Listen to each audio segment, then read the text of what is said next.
আসসালামু আলাইকুম। একটু আগে আপনার ভাইয়া যে সবজিগুলো এনেছে আপনারা দেখেছেন, সেই সবজিগুলো দিয়ে আমি কি কি রান্না করব আসুন আমার সাথে ও দেখতে থাকুন। আমি আজকে ইলিশ মাছ দিয়ে লতি রান্না করব, চিংড়ি মাছ দিয়ে কালকে জালি রান্না করব, কালকার জন্য এটা এনেছে। আর আমি আম ডালটা পাকাবো, এগুলো দিয়ে আমি আজকে রান্না করব। আমি কিভাবে লতিটা রান্না করি আমার সাথে থাকুন ও দেখতে থাকুন। আমি লতিগুলা করছি। বলতে পারেন আপু আপনার বাসায় এত লোকজন ও চিল্লা, আমার ঘরে একটা সমিতি বসে, সাপ্তাহিক সমিতি, ওই সমিতির জন্য অষ্টিখনি আমার বাসায় লোকজন আসে, একটু চিল্লি হবে। এটার জন্য আপনারা কিছু মনে করেন না। আমার আপুরা, ভাইয়ারা ও আমার প্রবেশী ভাইয়ারা যে যেখান থেকে আমার ভিডিওটা দেখছেন, লাইক করেন, শেয়ার করেন, বেশি বেশি কমেন্টস করেন ও আপনারা দোয়া করেন আমার জন্য। আমি যে লতিগুলো কেটে নিয়েছিলাম এই লতিগুলো খুব সুন্দর করে ধুয়ে নিব। ধুয়ে আমি রান্না করব, আমার সাথে থাকুন ও দেখতে থাকুন কি কি লাগে। এই সজনা পাতাগুলো আমি নিজের গাছে থেকে পারছিলাম। আজকে আমি রান্না করব, কি কি দিয়ে রান্না করি আমার সাথে থাকুন ও দেখতে থাকুন। আমি শাকগুলো খুব সুন্দর করে ধুয়ে নিব। আমি যে লতিগুলা সকালে কুটলাম এটা দেখেছেন, আপনার ভাই এনেছে এটাও দেখেছেন। লতিগুলা রাঁধতে কি কি লাগে আমার সাথে থাকুন ও দেখতে থাকুন। প্রথম লাগবে হলো রসুন, কাঁচামরিচ কুচি। আমি আজকে ইলিশ মাছ দিয়ে রান্না করবো। ইলিশ মাছগুলো যত ছোট ছোট হবে খেতে ততটাই মজা লাগবে। পেঁয়াজ কুচি, হলুদের গুঁড়ো, মরিচের গুঁড়ো, লবণ ও তেল। বলতে পারেন আপা আজকে আদা রসুন নাই কেন? ইলিশ মাছের তরকারিতে আদা রসুনটা না দেওয়াটাই ভালো, তাহলে ইলিশ মাছের যে একটা ঘ্রাণ আছে এই ঘ্রাণটা তরকারিতে আসে না। তারপরে যে আমি সজনা পাতাগুলো ধুয়ে নিব, ধুয়ে নিয়েছি। সেই সজনা পাতাগুলো আমি কি কি দিয়ে রান্না করি দেখুন। আলু কুচি, বেগুন কুচি, পেঁয়াজ কুচি, কাঁচামরিচ কুচি, রসুন কুচি ও শুকনো মরিচ ও তেল ও লবণ, এগুলো দিয়ে আমি সজনা পাতাগুলো আজকে ভাজি করব। চলুন আমার সাথে থাকুন ও দেখতে থাকুন। আসুন চুলাটা অন করব।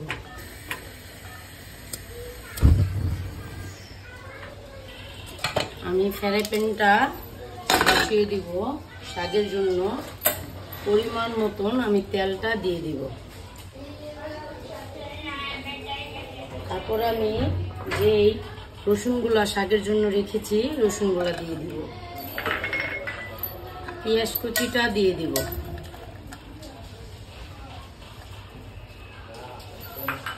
শুকনো মরিচগুলা দিয়ে দিব। এগুলা বাদামি কালার হলে আমি বাদ বাকি এই জিনিসগুলা দিয়ে দিব। আমার সাথে থাকুন ও দেখতে থাকুন। আমার পেঁয়াজ কুচিগুলা, রসুন কুচিগুলা, শুকনো মরিচটা কালার হয়ে এসেছে, বাদামি কালার, খুব সুন্দর। আমি এখন আলু কুচিগুলা দিয়ে দিব, বেগুন কুচিগুলা দিয়ে দিব। খুব সুন্দর করে লাড়াটা দিব। তার সাথে লবণটা পরিমাণ মতন দিয়ে দিব।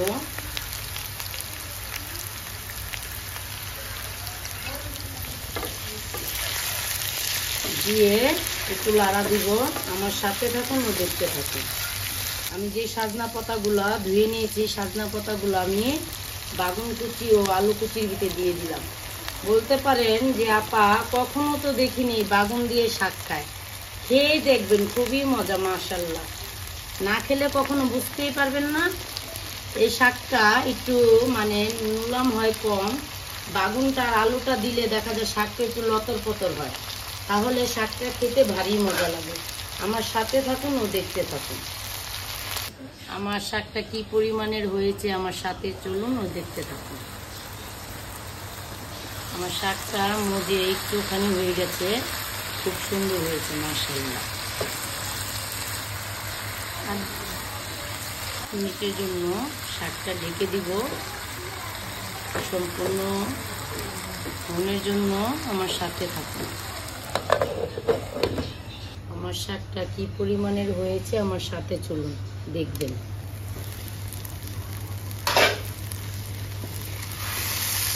মাশাআল্লাহ খুব সুন্দর হয়েছে শাকটা, সম্পূর্ণ কমপ্লিট হয়ে গেছে।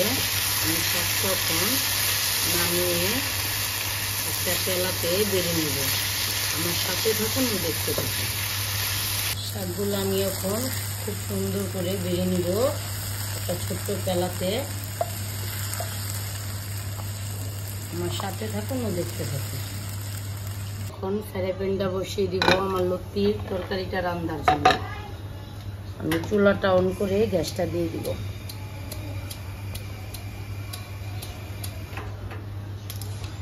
আমি পরিমাণ মতন তেলটা দিয়ে দিব।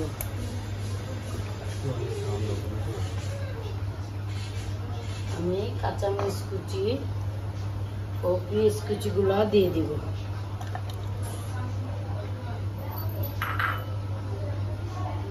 আমি কাঁচামরিচগুলো দিয়ে দিব, রসুনগুলা দিয়ে দিব। আমার সাথে থাকুন ও দেখতে থাকুন, পেঁয়াজগুলা বাদামি কালার না হওয়া পর্যন্ত।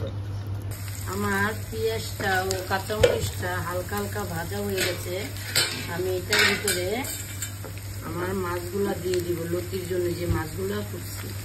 বলতে পারেন আপা আপনি তেলের ভিতরে কেন মাছটা দিয়েছেন? মশলায় না দিয়ে আমি এই জন্য দিয়েছি, আমার পেঁয়াজটাও ভাজা হবে, মাছটাও ভাজা হবে। ইলিশ মাছটা লতির জন্য হালকা ভাজা দিয়ে নিলে খুব একটা গ্যারান আসে, এই গ্যারানটাই ভালো লাগে। বলতে পারেন আপা আপনার তরকারি থেকে যে মাছ কাঁচামরিচের ইটা বেশি। হ্যাঁ, আমার কাঁচামরিচটা এই জন্যই বেশি। কিছু কিছু তরকারিতে হলুদের ফাঁকি ও মুখের ফাঁকির বললে যদি কাঁচামরিচটা বেশি দেওয়া হয় তরকারিটা খেতে ভালো লাগে। এই কারণে আমি মশলাটা একটু কম খাই, কাঁচামরিচের ঝালটা একটু বেশি খাই। গুঁড়া মাছে বলেন, শাকে বলেন, ভাজিতে বলেন ও লতিতে বলেন, দেখবেন কাঁচামরিচটা বেশি দিবেন, মশলাটা কম দিবেন, আপনার খেতে খুবই ভালো লাগবে ও তরকারিটাও খুব দেখতে সুন্দর লাগবে। আমার সাথে থাকুন ও দেখতে থাকুন। আমার ভাজাটা কমপ্লিট হয়ে গেছে। আমি এখন পরিমাণ মতন একটু পানি দিয়ে দেব। পরিমাণ মতন একটু লবণ দিয়ে দিব, একটু হলুদের ফাঁকির নিচে ফাঁকি দিয়ে দিব। আমি একটু কষিয়ে তারপরে লতিগুলো দিব। আমার সাথে থাকুন ও দেখতে থাকুন। আমার মশলাগুলো সম্পূর্ণ কষানো হয়েছে কিনা আমার সাথে চলুন ও দেখতে থাকুন। হ্যাঁ, খুব সুন্দর আমার মশলাটা কষানো হয়েছে, একটা গ্যারান বেরিয়েছে। আমি এখন যে লতিগুলো ফুটে রেখেছিলাম লতিগুলো দিয়ে দিব। লতিগুলো দিয়ে আমি খুব সুন্দর করে ঢেকে দিব 10 মিনিটের জন্য। আমার সাথে থাকুন ও দেখতে থাকুন। আমি তরকারিটা এখন উদাম করে সুন্দর করে লাড়া দিব। আমি যে দিয়েছি আর এখন দিয়ে লাড়া দিইনি।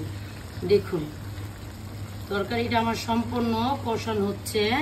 আমি একটুখানি পরিমাণ মতন পানি দিয়ে দিব। লতিতে বেশি পানি দিতে হয় না, এমনি পানি উঠে যায়। আমি আস্তে আস্তে লতিটা রান্না করে নিব। আমার সাথে থাকুন ও দেখতে থাকুন। আমার তরকারিটা এখন পর্যন্ত সম্পূর্ণ রান্না হয়েছে। আমার সাথে চলুন ও দেখতে থাকুন। দেখি মাশাআল্লাহ খুব সুন্দর হয়েছে, তরকারিটা সম্পূর্ণ কমপ্লিট হয়ে গেছে। আসুন আমি এখন নামিয়ে ফেলবো তরকারিটা। আমার তরকারিটা কি কি দিয়ে লতিটা রান্না করেছি ও শাকটা রান্না করেছি আমার ইউটিউব চ্যানেলে আছে, আপনারা শুরু থেকে শেষ পর্যন্ত দেখতে পারবেন। আজকের জন্য আমার ভিডিওটা এই পর্যন্ত। আসসালামু আলাইকুম।